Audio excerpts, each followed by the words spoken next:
Are we recording? We are. Excellent.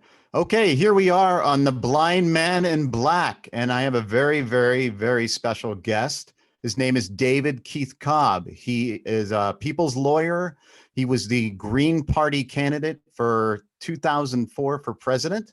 And he's a co-founder of Cooperation Humboldt, started Move to Amend, and the list goes on and on and on and on. Thank you so much for being here. Well, Brian, thank you so much. And I got to say, thank you for actually dressing in black as a blind man in black. I feel, truth in advertising. I appreciate that. Thank you. Thank you. Yeah, I have to stay true to at least that. So, so thank you so much. And I can also say, for those of you who have not met Brian in person, I can say it's not just a shtick. He is in fact blind. So yes, he's checking all the boxes. Yes, thank you. Thank you. So I appreciate that. Yeah, it's nice to have a verification of my blindness. So thank you. I can't hear either. That's another thing. Yeah, I have a condition called Usher syndrome type 2A, which is very rare. So yeah, it's an experience. It's been an odd one. I think the hardest part is the loss. It's not the disability itself. It's just the loss of remembering what I used to have. And, but enough about me. I want to talk about you, and I want to talk, I met you in, I believe it was November of 2017 at the Green Party General Assembly. And I want to say, I have trust issues. I really do. I have a lot of issues trusting people. But what I noticed was when I met you, you were the most genuinely present, interested, compassionate person in that room. I felt just radiating that. And I just want to acknowledge that. And, I really admired how you engage with full presence with everyone that you meet. And it's very powerful. And I kind of want to go into the origins of that. And I feel like it lies somewhere deep in the heart of Texas. Oh my goodness, Ryan, I am misting up. Thank you so much. What an incredible, kind and gracious and just wonderful compliment you have just given me. So I really, wow, thank you. Well, thank you. It was a gift to me, really, because like I said, I have serious trust issues, and I felt immediately comfortable. I felt like it was when you were asking me questions, when you were engaged with me, it was real. And it's rare in a society that is basically a culture of lies. Mm-hmm. And I just felt, I felt at ease, and that's a rare thing with me. I just want you to know that. So, because I'm very skeptical. I start out, this is one of the things I talk about with, I have a mentor, Gustavo Esteva. He starts out trusting everybody. I start out immediately, sizing up, vetting, and that's how I operate. And it's not good. I'm not saying it's a good thing, but I just want to say I felt immediate comfort with you. And I want to know, where do you get that? Where did that come from? Well, Brian, again, thank you. And because when people used to give me compliments, I would always sort of, I would deflect it, dissuade it. And somebody I love and care about very much actually helped me to rethink that. And they said, when you do that, I know that you don't want to be egotistical, but when you don't really graciously accept the compliment, you're sort of tarnishing the complimenter by not graciously accepting it. So I really want to say to you, Brian, thank you. It makes me feel good to hear you say that. And it really did land very well. And I think that I am blessed for a number of reasons, but two very important things about me that make me who I am. One of them is a happy coincidence of biochemistry. I am optimistic. I feel like the world we got this. There's a, we can do it, right? And the other thing is I know that from the moment of being a conscious child, my earliest memories were of love. My mama and my mama and my papa who raised me, I was, as they say, euphemistically born out of wedlock. Hmm. But my mama and her parents, my mama and papa, showered me with love and attention and kindness. And what I realize now, looking back on it, is I got the great privilege of knowing from inception that I was wanted, that there was a place in the world for me, and that I had something to offer. And in addition to that, I was taught from an early age that one should be inquisitive and curious and ask questions, and that you wouldn't be denigrated or dissuaded from it or made to feel stupid for asking something, but that you would get attention. Attention would be given, right? And so I didn't have to act out to get attention. When I needed a hug, I got a hug. When I had a question, like to the best of their ability, I was given an answer. So I just want to say, my mama and papa have both passed away, but I think my grandparents and my mama are the reason I am how I am. And I now realize that that's a rarity, and it seems unfair because I feel like every human and every living creature ought to know that kind of love and acceptance and sense of place. That's beautiful. Is it, where did that optimism, is that the same place, or was that something that developed over time? You know, Ryan, that's a good question, because I think that the sense of optimism for me is partly that. It is also because I'm a cisgendered white male with, whatever passes for intelligence in this society, right? Like, and it's really worth knowing there's lots of different types of intelligence, but the one that this particular society values in terms of being clever and, being good at school and that sort of stuff. So I got a lot of positive reinforcements around that. Uh, and but I do really believe that the sense of optimism actually comes from that early childhood experience of not knowing trauma. Like, not trauma, right? Like, obviously I fell down and I hurt myself. But the point I'm making is I did not experience trauma until much later in my life. And I'm now realizing, oh, that's not what most people experience. Was that a rude awakening, or what was that like when you experienced that? And did it change you? I mean, in one sense, we're all born into trauma, into this system, Oh, to capitalism. be sure. Yeah. Listen, white supremacy, settler colonialism, heteropatriarchy, that's all damaging, right? But I'm saying that for me, like I was protected, I was loved, I had a particular kind of experience for the early development part of my childhood. And so I think that is really a big part of who I am and what I am. I also think that the bigger systems that are so toxic seep into us, and we have to unlearn that stuff. But I never had to unlearn that the world is a dangerous place, because I never thought it was. Hmm. There is a story that you told one time. It was about, you were playing, I think, with your friends, and your mother was there, and there was like several toys there, and I know this story. Let me tell it, because I know exactly what you're asking about. And it's one of my favorite stories. And you and your listeners will, if you get to know me, you'll know I am an unabashed mama's boy.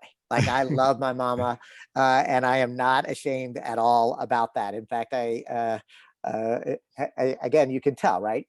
But Mhm. I remember that when I was probably 6, maybe 5 years old, you know, uh,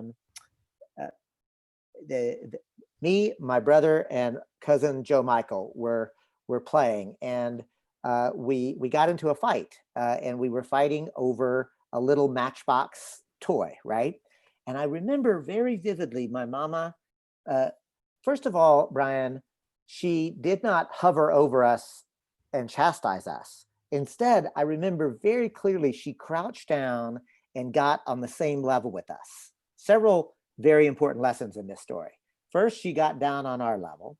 Secondly, she talked to us in a smooth and calming way. She didn't yell at us. She actually got us to calm down, and we got onto her energetic level.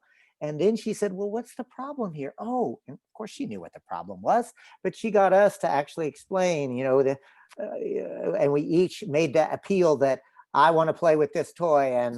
And she said, I see. The problem is that there are 3 of you and only 1 of these. Like, let's count. Remember, you like 1, 2, 3, and only 1 toy.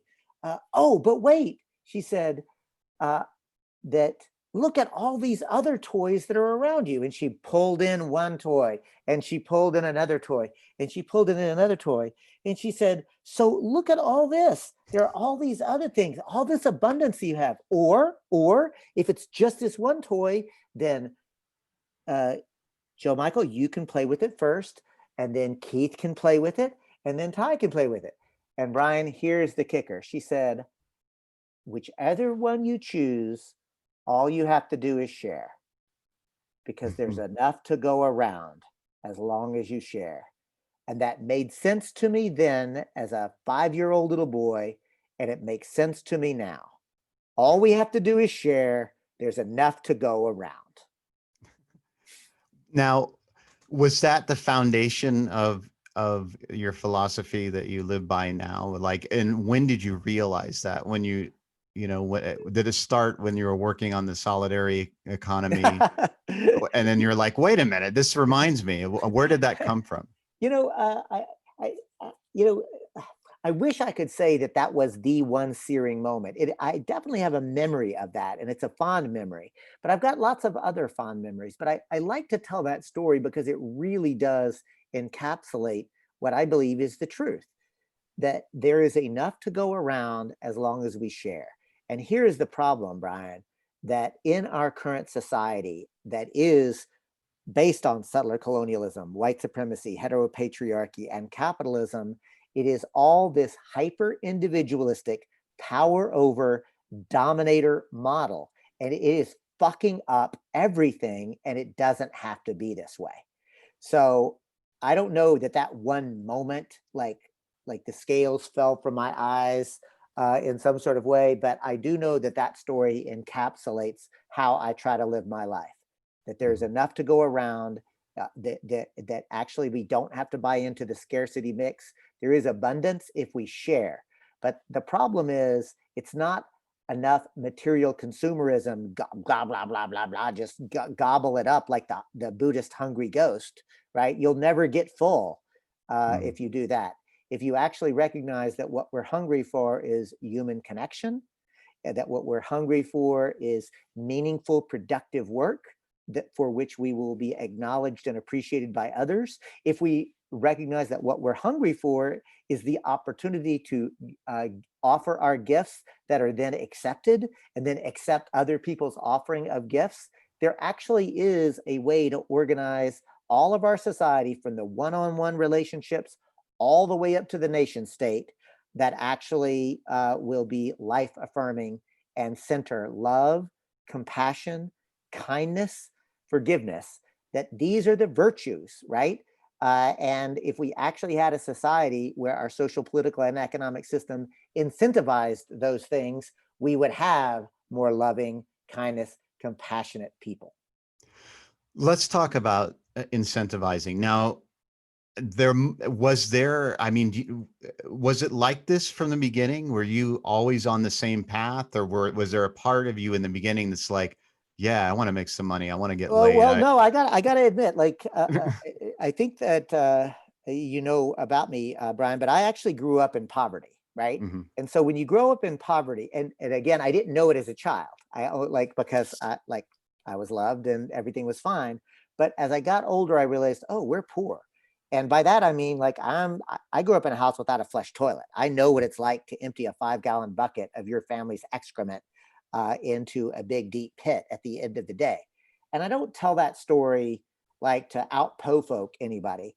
Mhm. I tell it in because I'm trying to normalize it. I used to be deeply ashamed of that. And I used to, as a adolescent, be deeply ashamed and actually resentful of my parents and thought, what's wrong with you? Why do we have to live like this? And what I realized is they were actually good people, and that they had had a couple of unlucky breaks, but that the system just sucks.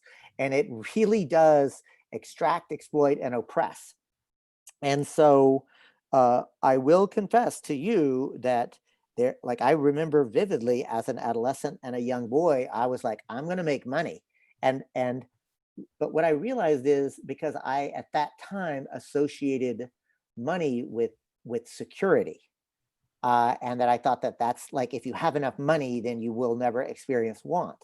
And another saying from my mama is, she said, son, money doesn't really matter as long as you have enough for what you need and what you think you need.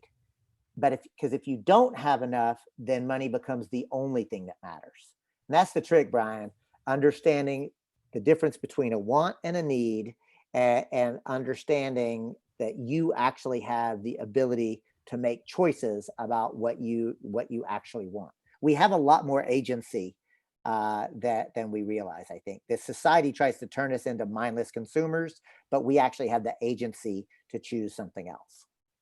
Now, was there a point when where did the shift happen? Was it when you were going through adolescence and into your teenage years? Were you still seeking, like, I want to make money?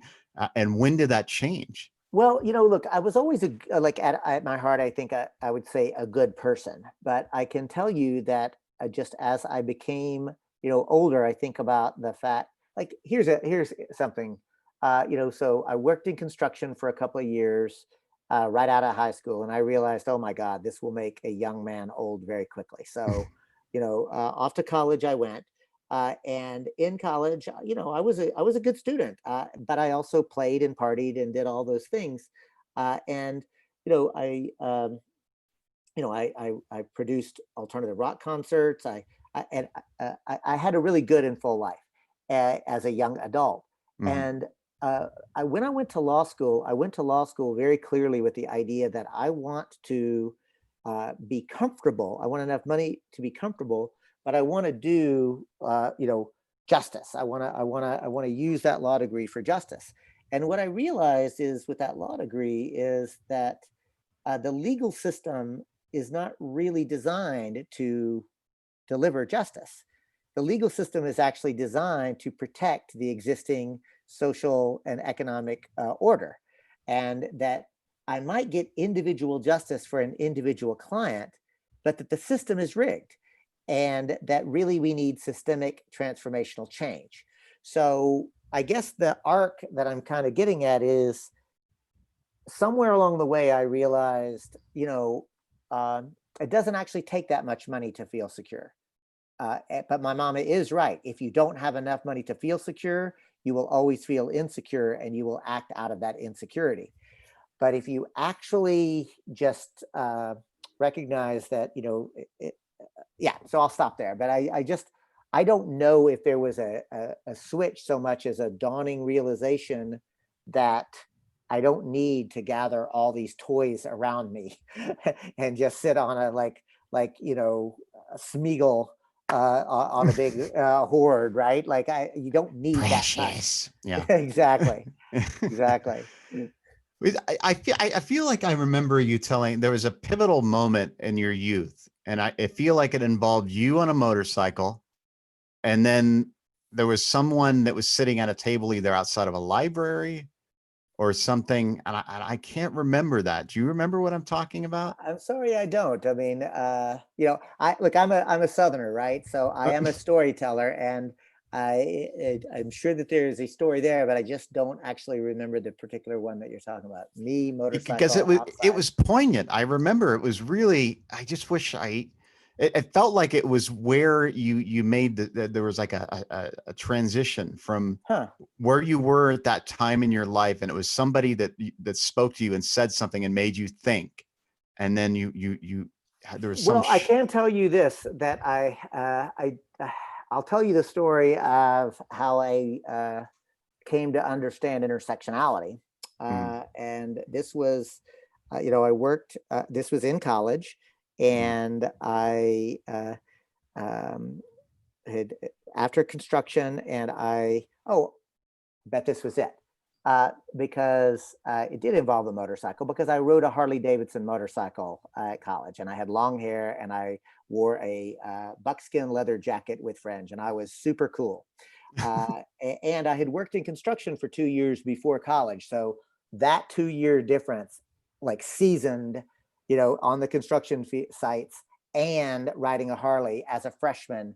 But I remember the first week of class at the University of Houston, and I was walking by the PGH building, and there was a big sign, and that sign said "End Apartheid Now." And underneath that sign, Brian, there was somebody sitting in front of a table, an activist. How exotic. I had read about these things, but I had never actually seen somebody. And I knew what apartheid was. I would like to help end it, and I'd like to do it now. So I marched right over, and within 60 seconds, maybe a minute and a half, we're in a argument, not a yelling at each other argument, but really a philosophical disagreement, because this guy was trying to tell me that simply by being on campus and paying tuition at the public school known as the University of Houston, that I was involuntarily participating in apartheid because of the investment decisions of the Board of Regents investing in corporations doing business in South Africa. And so mm. I was like, this doesn't even make any sense, and da da da. But Brian, this is what really got me. That joker had the audacity to tell me that the US government supported apartheid. And I remember saying, man, where did you go to high school? Like, this is America. We stand for liberty, justice, and equality. What is wrong with you? And this is the point that I want for this story is the guy said, look, I've got all this material on this table. I don't think it's going to convince you, but I'll make you a deal. The library is 100 yards away. If you will go, like, the US News and World Report, right? Time Magazine, right? I said, yeah, of course I know those. I'm not stupid. He said, all right, look, I'm just going to ask you to go and read the cover story in both of those two magazines. I happen to know what they are right now. And I'll make you a deal. I'll read anything that you want me to read about apartheid or about the US government. And then I want to have another conversation with you. Of course, I had nothing to offer him, but he said, here's a source that you can look at, and then let's come back and have another conversation. And you can tell me to read something and I'll read it, and then we'll talk. And so, of course, here's the story, Brian. You have already deduced the punchline. He was right. I was wrong. But the point is, that fellow did not denigrate me. He did not insult me. He did not yell at me. He literally took me where I was and gave me the opportunity to educate myself. He was patient with me. He was kind with me, but he did not relent. He didn't either give up on me, nor did he make it easy on me. He actually gave me the decency of challenging me to do the homework. And by the end of that semester, I was on the other side of that table and had joined the anti-apartheid movement. And Wow. so that may be the story of the motorcycle that you were thinking about. I don't Yes, know. it was. And I think it's important because we live in such an era where social media is weaponized, and everybody's, talking down to each other and telling everybody to fuck off. And, it's The very mic violent. drop. The mic Yeah. drop. Like Yeah. it's like we're playing some sort of game. Like, it's always, social media feels like one big gotcha game to me. Yeah. Exactly. And so I think that's a beautiful story, because I mean, that's what I felt like when I met you. You were meeting me on my level, and truly engaged, and trying to understand who I was from a genuine, compassionate place. And I think that there's something we can learn a lot from that story, and how you interact with other individuals. And Well, thank you, Brian. And I also want to say this out loud too for your listeners and to remind myself, and that is, Brian, I don't know what I don't know. I right. didn't know it then, and I don't know it now. So I tell that story. I've got lots of stories. You know, I'm a storyteller, right? But Mhm. a lot of my stories actually are sort of little lessons to me to remember, right? Like, Mm. so that story is to remind me to stay more humble. That like I might learn something, and I'll tell you, that has helped me as a cisgendered white male to actually help not get defensive when somebody offers me a critique, because of course it's true for all of us. We're primates. If we get a criticism, our first instinct is going to be to defend ourselves because I'm a good person. I didn't mean to cause harm. But the point is, when I hear a critique, I will immediately use my training to, oh, okay, don't get defensive. I might learn something here. So I need to get centered. My feet are on the ground. I align my chakras from my groin, my belly, my chest, my heart, my head space. I get centered, and I'm on the ground. So being centered and grounded actually means something. And then I need to like really lean in and listen, because the person is trying to tell me what their experience was. And they are the expert at their experience. So it doesn't, by the way, mean that they are right and I am wrong. It means that they are the expert of their own experience. And here's the kicker to this one, Brian. If I made a mistake, I didn't do it on purpose. So I'd like to learn, did I in fact make a mistake? And I have to really be able to hear the criticism before I can make an assessment honestly about whether I made the mistake or not. And I'll tell you, if it is a person of color telling me something about being a white person, my lived experiences, 95% of the time, oops, I made a mistake. I didn't know it. I didn't do it on purpose. I wasn't intentional, but how it impacted them, I've been able to learn something. And about the same 95% of the time, if it's a woman telling me about my sexism, oops, they were right. I was wrong. But it is also true that 5% of the time or so, I look back and I say, I'm not saying you didn't experience that way, but I don't think I'm going to change anything. I don't think that, like, I don't think that I need to change future conduct. But 95% of the time, I'm like, I actually think I could do better. I could do better next time.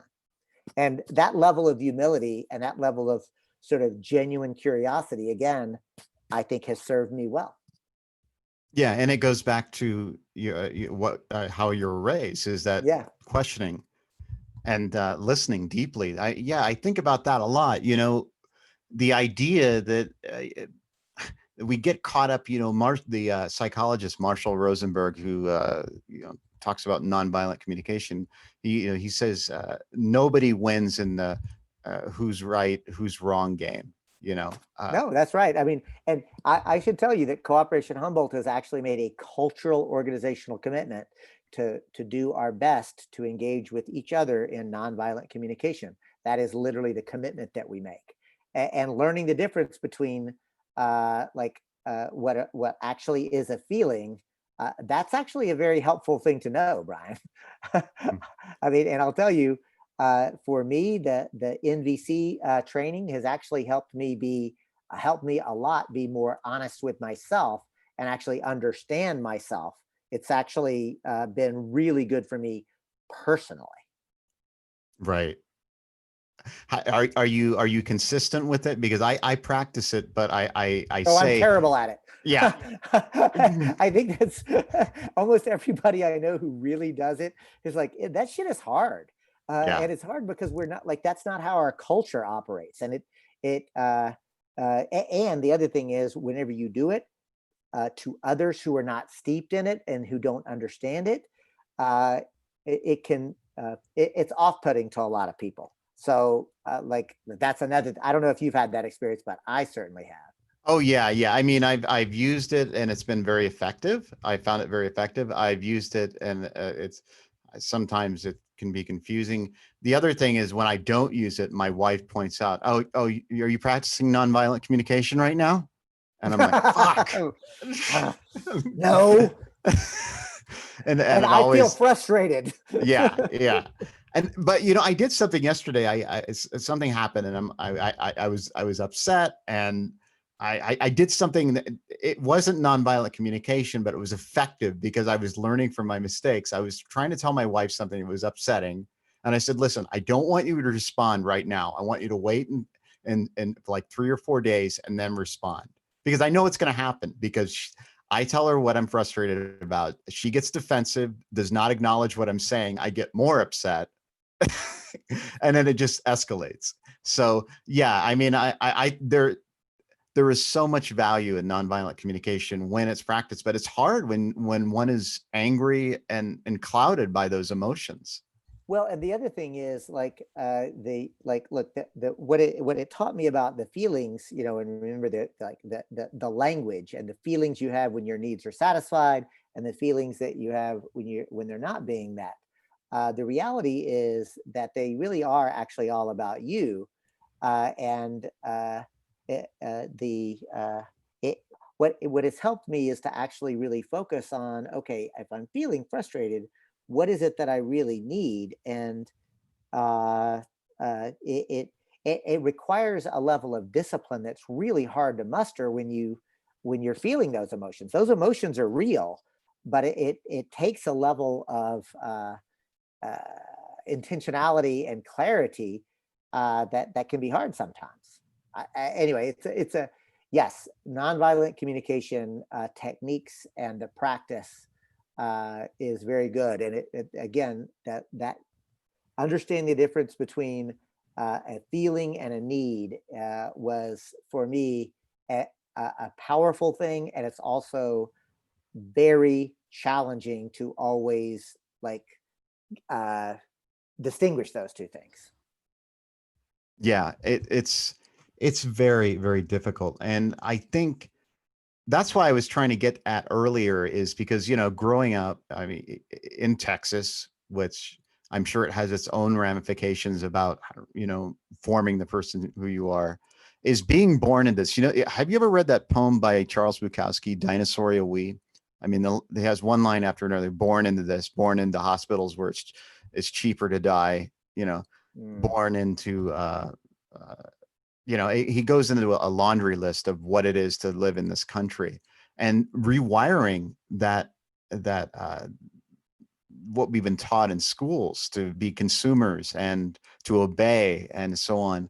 How did you get out of that? Because I mean, you really, it's amazing to me, you know, I'm always amazed when people about the choices they make, whether they decide to take a path of creativity or a path of destruction. And you have chosen the path of creativity. So, I, take us when you went out of law school. What happened next? So let's see. After law school, I get a job. I am trying to do well by it, and then I um, uh, am doing work with the uh, living wage campaigns, and I get involved in politics and electoral politics.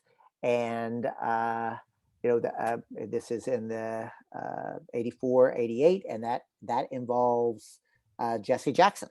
And in How was 84, that experience? oh, it was amazing. Like, look, as a college student in 1984, I was the one of the key organizers for Jesse Jackson for president at the University of Houston. In '88, I ended up being a delegate for Jesse Jackson at the state convention. In '92, I worked on the Jerry Brown for President campaign. And I got to say, working for Jesse Jackson, I learned a lot, Brian. I learned as a white person how to put myself under the leadership of a person of color. Mm. Um, I learned about how to make real connection and solidarity between organized labor and environmentalists. I learned about Palestine for the first time and US foreign policy. Here's another thing I learned: that the Democratic Party's presidential primary process is where progressive politics goes to die.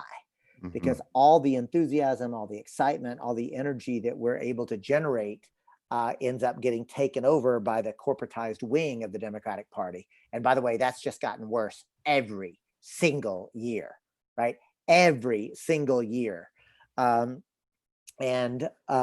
What I have, what I learned is that we have to actually create our own institutions, including our own political party. That's why, in large part, I became a Green and helped to form the Green Party of Texas.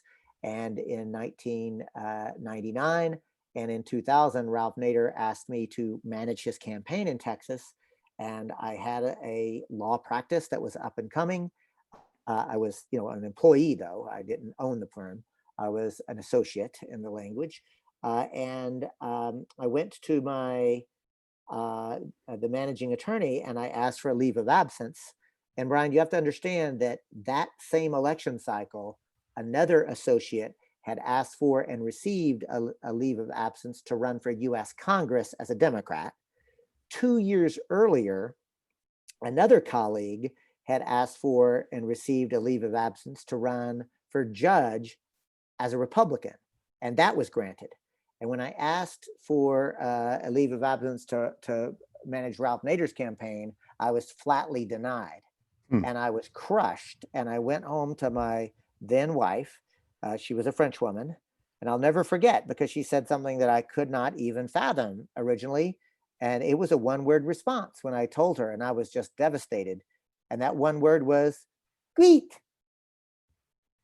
greet." And now that is me doing a very bad French accent to say, "Quit." She literally and it didn't even occur to me that one could quit a successful, good paying job in order to do what you actually believed in.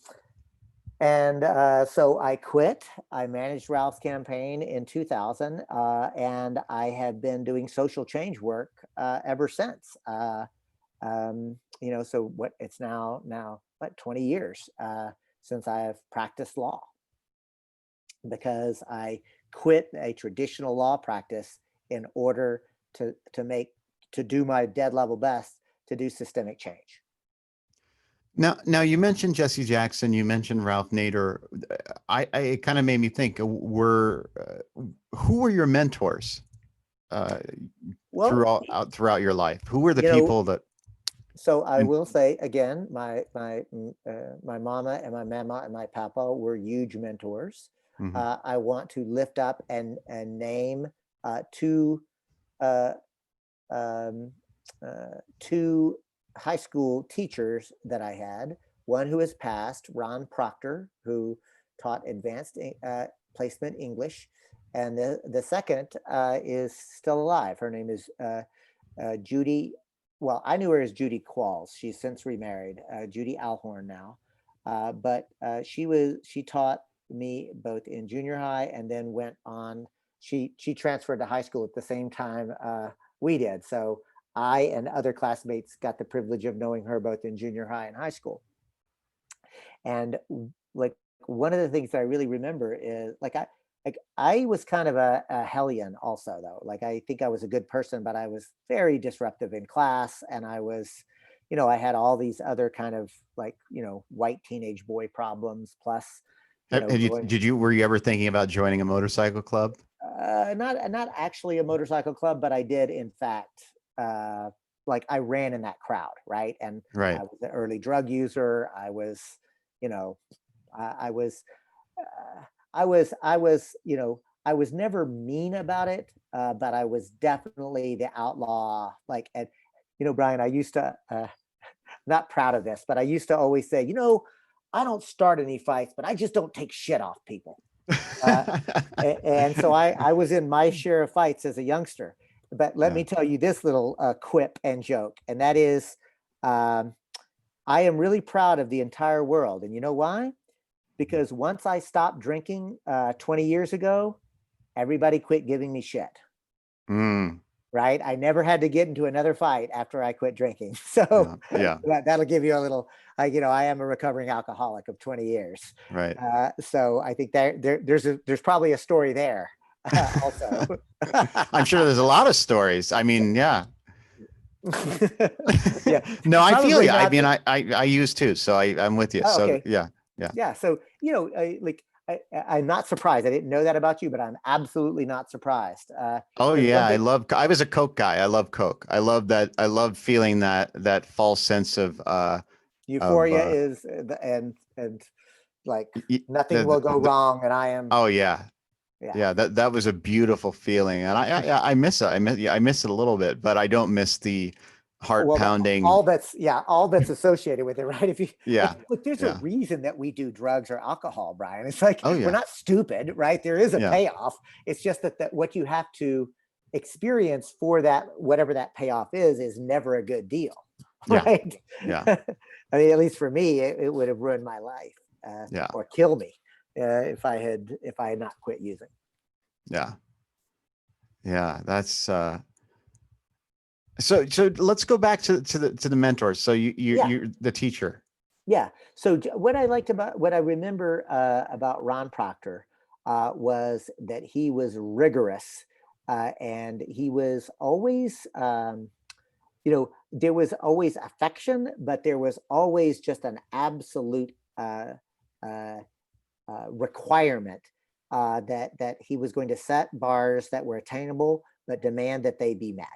Hmm. And he was he was, in retrospect, I would say, he was incredibly firm but gentle about it, if that makes sense, right? He wasn't the type that yelled and screamed at you or did anything else, but he just constantly set a bar and did the work to help you actually achieve it. And that level of discipline, I thought, was important. He also is the one who taught me, and he had a phrase that I still remember, and that is that there is no such good thing as writing, only good rewriting. Mm. And that sort of notion that you have to be willing to be consistent and disciplined. And what I remember about Judy Qualls was a kind of acceptance, at least of me. And I feel like both of them actually saw in me, and I suspect that all teachers see this in lots of students, but they made me feel like I could be better than I thought that I could be. And I just so much appreciate that. And at my best, if I'm mentoring people, I can do that for them as well when I'm at my best. And I feel like you not only do that, I'm sure you do it with the people you're mentoring, but you do it with everybody. I Oh, feel like that's what, when I encountered you for the first time, I felt like that is where you're at. You're like, I want to know the best person that you can be. Like I could feel that. That was very, very um, just clear. It was there. I think you do that with everybody. well, thank you. I mean, again, I thank you. It makes me feel good to hear you say that. I certainly aspire to it. And I do believe this, Brian, that that like, look, I don't think that human beings are by nature angelic, nor do I think that beings by nature are demonic. I do think that we are basically good and decent, but that we will do what we are incentivized to do. We will do what our material conditions and what our place in society and our position sort of replicates. And so, to the extent that I have any agency, I would like to try to incentivize love and compassion and kindness and graciousness. And I don't have much more to offer other than my own time and how I move through the universe with people. So if you had that experience with me, I'm glad that you did, and I hope that other people will begin to recognize that we never know what others are experiencing, Brian. Like, and somebody might do something that I find reprehensible, but I don't know what their actual lived experiences are, or I don't know what they're actually doing at the moment or what has just happened to them. Who knows, right? But I can tell you this. I know that it is okay for me to assert and defend my own boundaries. And when I do that, then I can also be more relaxed and expansive with other people, because it's okay to say no as well. Like I'm not gonna, I do not want to get into I'm trying to please everybody else. I'm actually trying to be the best person that I can be. Mhm. Like, and by attempting to do that, I get to have self-care, and I get to say no when I need to. And but I found that by knowing that, I end up getting to say yes a lot more too. It's a hell of a thing, right? It's Right. a, it's a bit of a positive yin and yang there. Mhm. Speaking of saying yes, when did you say yes to, yes, I will be the Green Party candidate for president of the United States? Well, Brian, listen, I got to tell you something. Like, so because here's the backstory there. I never wanted to be the Green Party nominee in 2004. Remember, in '99, I formed the Green Party of Texas. In 2000, I managed Ralph Nader's presidential campaign. In 2002, I ran for Attorney General on the Green Party Texas in Texas, pledging to use that office to revoke the charters of corporations that were violating health, safety, and public interest laws. Uh, and during that time, from 2000 to 2004, I served as the general counsel for the Green Party of the United States. I was the national lawyer for the party. It was an unpaid position, but Mhm. I was the lawyer, and I helped to create or write the bylaws for a lot of state parties and help them navigate ballot access laws, which are insanely difficult and Byzantine. So and in 2000, part of the reason I got to know Ralph was because I had served on the Green Party's National Presidential Exploratory Committee and chaired that committee, in fact. And Ralph did a lot of fantastic and good things, but one thing he did not do was to simply gift his donor list to the Green Party of the United States after that campaign. And nor did he ever join the Green Party. He never registered Green. Mm. And so this is maybe breaking news because nobody's really actually asked me this. But the reality is, Brian, like when I actually first started seeking the Green Party's nomination back in 2003, it was not with the expectation that I would be the nominee. Mm. It started with, I am going to force Ralph Nader to agree to, in public, that he will give the donor list to the Green Party at the conclusion, and that Ralph Nader will register Green. Mhm. Like that was literally the how I started. And through the course of the campaign, and when I was actually running, it began to shift, because I did believe that it was important that the Green Party have the integrity and the institutional self-respect to say, dude, we should not nominate somebody who is not even willing to join the party. Yeah. So it was not until late in that campaign season that I said, I want to be the Green Party nominee, because I did think at that point I would be the better nominee. Now, was there ever a time, because the Green Party gets a lot of shit. That's It a does. fact. Yeah. And was there a time you're like, you know what? I think I'm gonna do the safe route and go to the Democratic Party, and maybe I can change things from the inside. No, because I had already had that experience, 84, 88, 92. And then I saw Bill Clinton. And Mhm. I'll tell you another story. I've Brian. shaken his hand. Oh, It's have very you? soft. Oh, Very yeah. like unusually soft. Like he Which is, has never done any manual labor ever. yeah, I think I will tell you about Bill Clinton. It's interesting too, because he's a big guy, right? Yeah. Like, so like, but those soft hands are worth noting. But it was, in fact, during during that time, probably 92, 94, that I was an up and comer, and the then chair of the Harris County Democratic Party in Houston, Texas, tried to mentor me, because he said, son, like, look, you've got a real future here. You're smart, you're funny, people like you, you're good looking, like, you know, you've got all the skills. And he puts his hands on my shoulder and he said, but listen, man, like, I need to help you. You got to let go of these issues. And he makes air quotes with his hands. And Brian, by issues, he did not mean anger management or punctuality. You know what he meant? What? Living wage campaigns, racial justice. He was like, and the point I'm making, Brian, he was mentoring me. He was trying to teach me how to navigate and be a successful politician in the Democratic Party.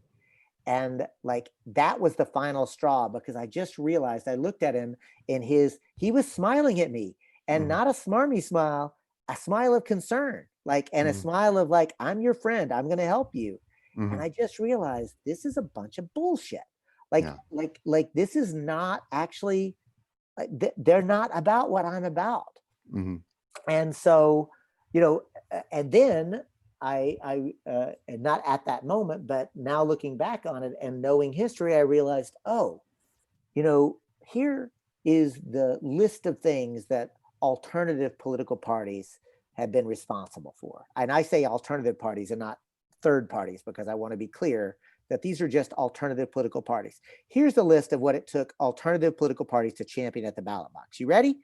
The abolition of slavery, women getting the right to vote, the creation of the Social Security Administration, unemployment insurance, workers' compensation laws, pure food and drug laws, ending child labor, the direct election of the United States Senate. For goodness sakes, Brian, the entire fabric of what we today consider the bare damn minimum for a just and compassionate society, that society, that was woven together issue by issue, thread by thread, to create a fabric of what we today consider at least decency. And every single one of those were championed by people who were doing it outside of the existing current society, the existing current two-party system. And they did that work when they were called dangerous un-Americans. They did that work when they were called naive and unrealistic. And they did that work when they were called spoilers.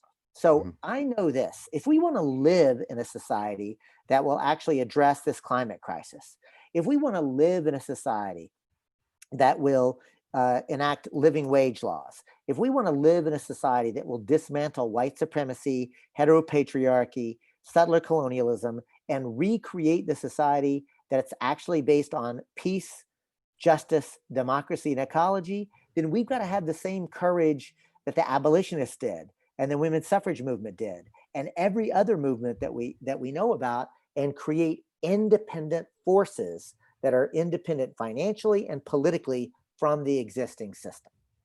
So I got to admit, if I thought for a minute that I could have success within the two-party system, I would absolutely go back to the Democratic Party. But I haven't been active in the Democratic Party since 1998, 99, maybe 99, when I heard Ralph Nader for the first time.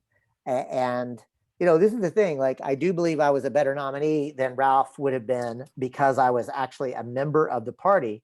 But I also have to tell you, Brian, I'm a lawyer today because of two people: Atticus Finch and Ralph Nader. And Atticus Finch is a fictional character in To Kill a Mockingbird. Right. But Ralph Nader is real, right? So I hold him in great esteem and regard, right? I do think that I was a better presidential candidate than he was because I was a member of the party committed to trying to build that party. But it takes nothing away from his entire lifetime of good policy work. Right. Now, when you were running for president, now where were you mentally when you began, and what happened when the election ended? Well, I mean, it's worth pointing out, Ryan, that I ran in 2004, which is the year that it's pretty clear that George Bush did not actually win the election. Like, we don't know exactly what happened in Ohio and New Mexico and Nevada and many of the so-called swing states, because when I demanded the recount, it was because there had been huge numbers of reports pouring in about irregularities with voting machines. and those so-called black box voting or electronic voting. And what almost every report, in fact, every report that I saw or heard, somehow miraculously, all the so-called glitches happened in favor of George Bush. And so we ended up demanding a recount, and it was through that fight. We never got a recount, by the way.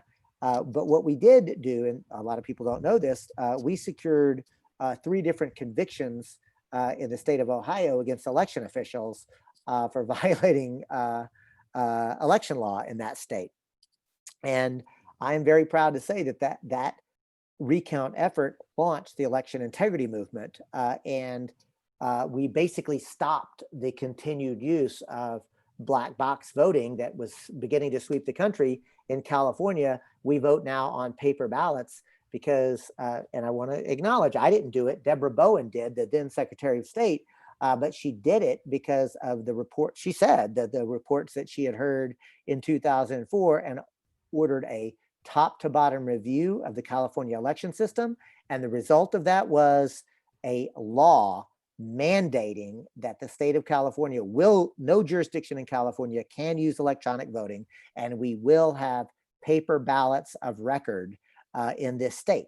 We probably have, and again, I'm not trying to say it was not me, but the fact that the Green Party had a nominee and a candidate in that race able to fight the fight, we were able to make a pretty impressive and significant improvement in the electoral process in this country because we fought. It's amazing. It really is. And so moving forward a little bit, how did the move to amend begin? So Move to Amend is a campaign for a constitutional amendment to abolish the illegitimate court-created idea that corporations should be considered persons with constitutional rights. And that happened because I was working with a community organization called Democracy Unlimited of Humboldt County. And I saw, as a lawyer, a case called Citizens United in the lower courts, and I knew it was going to be bad because, John Roberts was the Chief Justice, and there was going to be a bad decision. And I also knew, and that bad decision was going to be about money in elections, which is bad, but I knew deeper that instead of just yelling about there's too much money in elections, that the fundamental law of the land that says corporations have constitutional rights and that money is free speech is really the problem here. And I thought, what if we tried to build a movement against corporate constitutional rights and corporate power and corporate rule?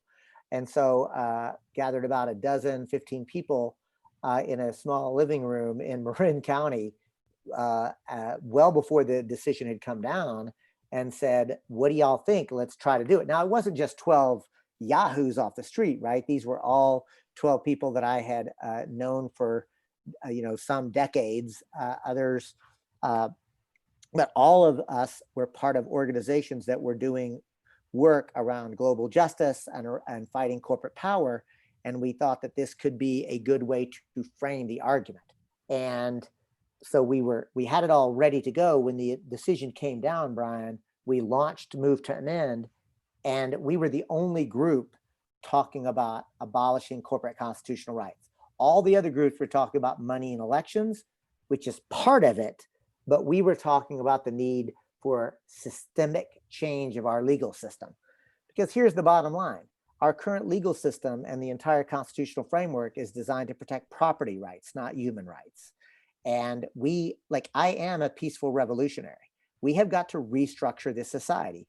We need newer social, political, and economic institutions. That's part of the reason I'm agreeing, is because I believe that we can peacefully dismantle this empire and create a functioning republic. Yeah, I was just thinking, you were the campaign manager for Jill Stein, correct? I was. That's correct. And during that election, you did phenomenal work getting her publicized and heard on a national level. I mean, I would have to say, wouldn't you agree that the Green Party had enormous exposure during that election. Yes, and I would say I want to take exactly zero credit for that, but I want to acknowledge that you were correct. Jill Stein and the people who had done that work before I came along get all the credit for that. I think I was a good and competent administrator, but Jill Stein and especially her press secretary, Milicia Figueroa, I think that the folks who had worked on that campaign before I did, I mean, it was a hell of a team that was there at the right time. I had the privilege of being the campaign manager and administrator, but it was Jill Stein, the candidate, and the team that she assembled. It really was the Green Party's dream team, in my opinion. Right. Yeah, and it was. I mean, I just remember the coverage was amazing, and just being able to hear her, on CNN, and normally they wouldn't air the Green Party at all, Right. No, and I think. Go ahead. I think, yeah, no, I think that's right. I mean, again, and part of it was the moment, right? And part of it was that she was the right candidate in that moment. Mm-hmm. Did you ever feel like when you were working on Move to Amend, or when you're working on that campaign, or even your presidential campaign, did you ever have strange moments where you'd receive a call at 2 a.m. and somebody saying you better stop what you're doing, or something like that? Like, it's funny because I don't know how they got my cell number, but I do remember getting woken up in the middle of the night, actually, by somebody, and like, I feel sorry for her. It was a woman, Okay. and she was just absolutely distraught and said, like, you have to stop running, like George Bush is the end of this, like, and you're going to be responsible. Please, please, please don't. And I was still sleepy, but I remember, like, saying, look, I have the right to run, and I like, da da da. And what I remember is she turned on a dime, Brian, and then she said, I tried to reason with you, and you just wouldn't listen. I hope they put alcohol in your eyes. And what she was referring to, what that told me, was she was probably from Humboldt County, where I was living at the time, because the protesters had tear gas swabbed and put in their eyes to basically torture them. And it was a horrible story during Redwood Summer. And I remember she tried to reason with me not to run. And then, because I wouldn't do what she wanted me to do, she immediately wished basically physical torture on me. Yeah, it's horrible. It's horrible. And honestly, most compassionately, I can think, wow, how distraught you must be that's, if you can't get what you want, that you want to wish that on somebody else. Yeah, I mean, it seems like what we're living through right now, it's even worse. Like that's happening every day now. Ryan, let's be clear about the moment that we're at, and I'm going to have to wrap this up, I'm afraid. Okay. But in a couple of minutes. But this moment is a historic one, because we are living in the early stages of true systems collapse. There is an ecological crisis. It's not coming, it's here and getting worse. And related to that, but still distinct from it, is an economic crisis known as late stage capitalism. It is related to the ecological crisis because we are literally commodifying the world and destroying the world faster than Mother Earth can replenish herself. It is also a crisis, though, because that the economy is no longer able to expand because of automation, robotics, and and so forth, that the ruling elite can no longer extract the surplus value of labor. And so the system is not working anymore. So it's literally turning inward. The US citizens are now experiencing just a small and beginning taste of what the global South, especially brown and black skinned human beings, have experienced since capitalism began and imperialism began. But now it's happening here, because they can no longer, the ruling elite can no longer buy us off. So this system, the economic crisis and the ecological crisis, are creating a political crisis. And that political crisis is the system cannot maintain order. Like, that's why fascism is emerging. And make no mistake about it, Brian and I have had a good conversation here, but as we come to an end, listeners, Blind Man in Black, we are watching, or I guess Brian is hearing, if we're friends enough that I can make a joke. No, I'm glad you get it, because it shows, it proves my point that you're present. You're listening to me. You're understanding what my needs are, and you're accommodating me. Yes, I have learned that about you. But here's the folks, what we are seeing and what Brian is hearing and what all of us are experiencing is genuine fascism. And the last time this happened was the 1930s. And Brian, fascism is not merely totalitarianism. Fascism is a way to organize society. It is a social, political, and economic system.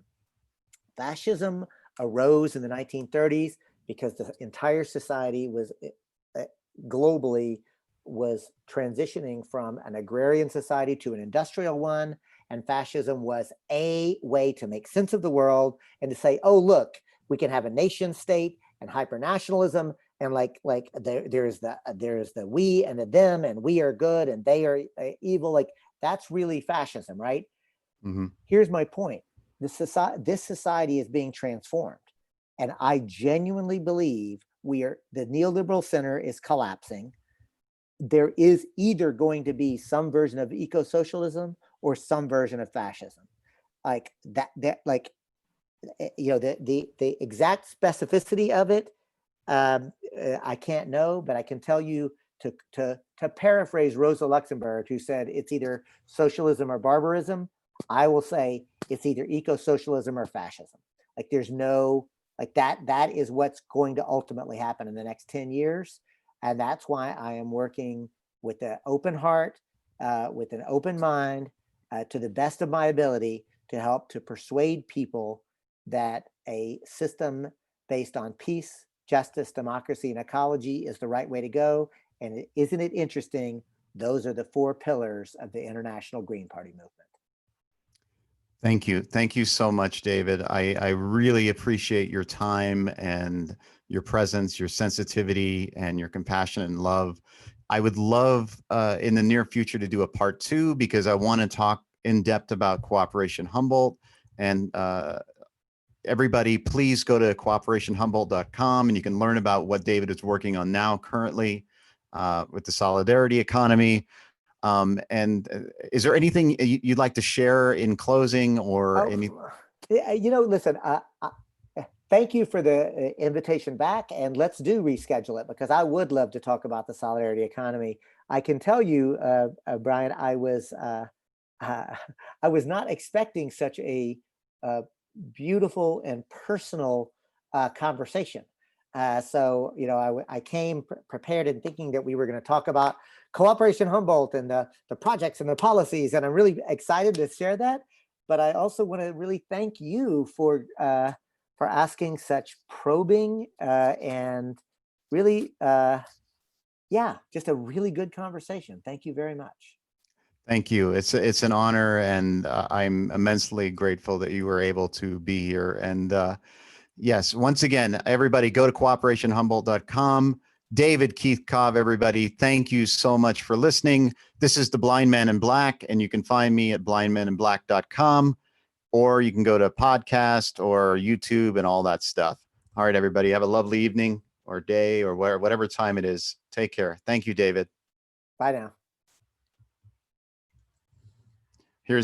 Have to do the awkward ending here. Yep.